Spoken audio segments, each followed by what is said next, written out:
Moje ime je Miha Pongrac, sem 26-letnik doma iz Ljubljane. Pri Združenih narodih sem bil prvi mladinski delegat Slovenije, torej poslan strani Mladinskega sveta Slovenije, da sem predstavljal mlade.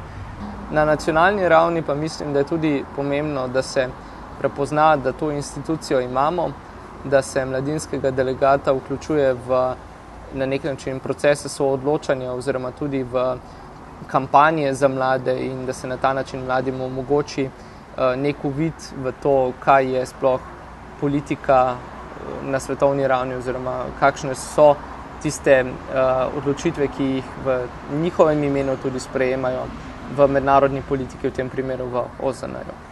Ja, definitivno je dober začetek vedno lokalno okolje, da se pravi na lokalni ravni zanimaš za politike, ki so v tvojem lokalnem okolju tiste, za katere misliš, da bi lahko prispeval, se pravi, ali je to, ne vem, čisto banalen primer urejanje neke ceste, kolesarske poti.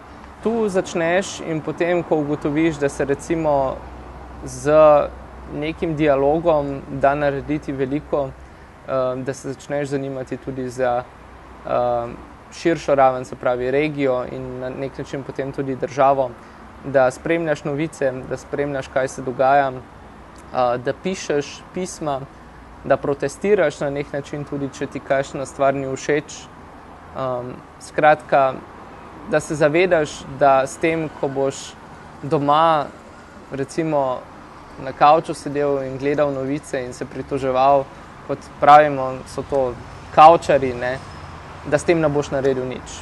Treba se aktivirati in z aktivno participacijo lahko spreminjaš svet okoli sebe, drugače ga ne boš. Mislim, da je mlade zelo težko aktivirati od začetka, da bi se sploh začeli zanimati za politiko. Morali bi priti do neke spremembe v načinu razmišljanja, v miselnosti, kaj mladi sploh hočemo in ali se zavedamo, kako pomembno je, da imamo izbiro, da si izberemo tisto, kar res hočemo oziroma kar res zahtevamo. Lažje bi bilo reaktivirati mlade, ki so že prej bili recimo politično angažirani oziroma so se udeleževali recimo tudi protestov in podobnega, pa so morda padli v neko apatijo zaradi tega, ker njihova politika oziroma njihove želje niso bile uslišane strani politike. Tu pa mislim, da se da narediti še marsikaj in da bi bilo tudi lažje reaktivirati te mlade.